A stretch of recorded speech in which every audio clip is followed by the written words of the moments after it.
Bonjour à toutes et à tous. Aujourd'hui, je suis heureuse de vous retrouver pour vous parler de nos fidèles amis, les animaux de compagnie.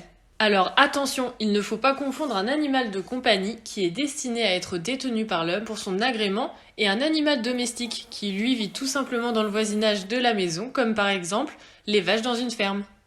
En France, il faut savoir qu'un foyer sur deux possède un animal de compagnie, ce qui place notre pays en première position au niveau des pays européens. Il y a 5 ans, la loi considère enfin nos petites boules de poils comme des êtres vivants doués de sensibilité, et non plus comme des simples biens meubles. J'ai un petit chat de 10 ans, Trésor. Alors je vous présente Alibert. Il a 2 ans et 3 mois et c'est un cavalier Kinshasa. J'ai décidé de prendre un chien. Moi j'ai toujours voulu un berger allemand parce que j'ai toujours eu des bergers allemands, des petits, tout ça. Un chien, Balou. Monsieur Balou ici. Mina, on l'a eu début avril 2020, cette année. Aujourd'hui, l'animal n'est plus seulement vu comme un compagnon qui atténue le sentiment de solitude, mais comme un véritable ami avec qui une relation affective intense et de complicité se crée. Il nous apporte beaucoup d'amour. Il est extrêmement gentil, il est calme, il ne fait pas de bêtises. Il est formidable. Ça m'a apporté beaucoup, ça m'apaise beaucoup. Quand je rentre du travail, il est là, il m'attend. Non, il me donne tout son amour et je lui donne tout le mien. Quand je parle de lui, je dis mon fils. J'ai toujours eu des chiens chez moi, chez ma mère, chez mes parents. Donc en fait, moi je ne sais pas qu'est-ce que c'est une maison sans animaux de compagnie. Ce n'est pas un chien, pour nous c'est vraiment un bébé. Il faut savoir qu'un chien ou un chat nous apporte de nombreux bienfaits. Rester en pleine forme, créer de nouvelles relations sociales, responsabiliser les enfants, ou encore offrir une cure de jouvence aux seigneurs. Comme vous l'avez compris, les chiens et chats occupent une place très importante dans nos vies et cela se traduit par un phénomène de personnification de nos animaux de compagnie. Appelé aussi anthropomorphisme, ce phénomène se traduit par l'attribution de caractéristiques du comportement ou de la morphologie humaine à d'autres entités comme des animaux. Jérôme Michalon, sociologue, requalifie les animaux en tant qu'individus singuliers et irremplaçables. Les animaux sont construits comme des personnes, ils ont des noms, une histoire, des émotions et un caractère propre. L'intimité développée entre les humains et les animaux conduit à les penser comme de véritables doubles culturels, des alter-ego selon Brum. Il explique même que le couple chien-humain se qualifie de dog person et forme une véritable unité d'acteurs avec une interdépendance. Ce phénomène de personnification commence dès l'adoption avec le choix du nom de l'animal.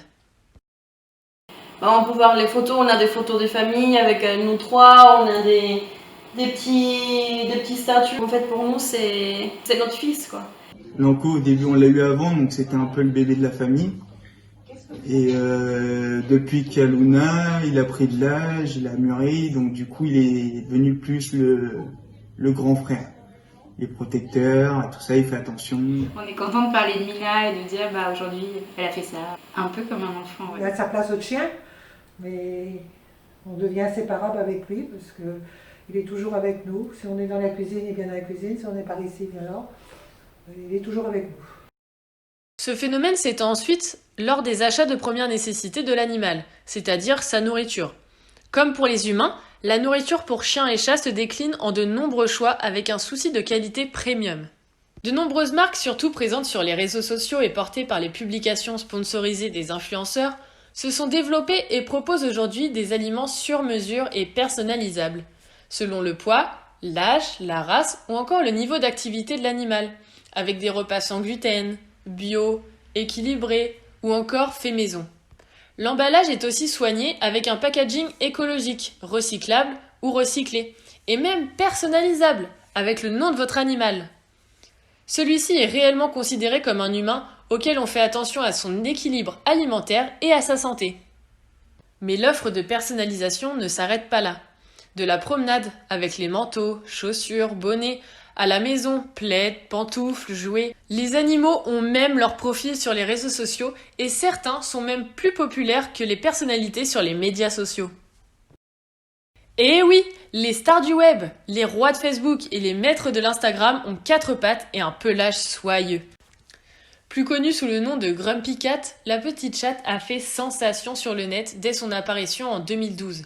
Aujourd'hui, Grumpy Cat compte plus de 5,7 millions de fans sur Facebook. Énorme! Elle a également un e-shop sur lequel on peut acheter des t-shirts ou des mugs à son effigie, ainsi que son livre et ses boissons, les Grumpuccino. Et les chiens et chats ne s'arrêtent pas là! Les programmes animaliers ont la cote à la télévision.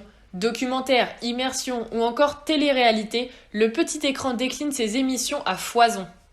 Le genre animalier est notamment crucial pour C8, qui, chaque dimanche matin, grâce aux animaux de la 8, rassemble environ 400 000 téléspectateurs en moyenne, et est ainsi la 3e chaîne la plus regardée derrière TF1 et France 2. La télé semble n'avoir jamais été aussi friande de nos amis les bêtes, et toutes les chaînes s'y mettent. Le programme de France 4 qui dévoile les coulisses du zoo de la Flèche dans la Sarthe, ou encore le programme immersif de TF1, Vétérinaire leur vie en direct. On l'a bien compris, les humains sont fous de leurs animaux à 4 pattes, jusqu'à les représenter et les considérer comme leurs propres enfants, et ainsi les personnifier en faisant exploser leur budget pour leur acheter des vêtements, de la nourriture premium ou encore des jouets ou des accessoires.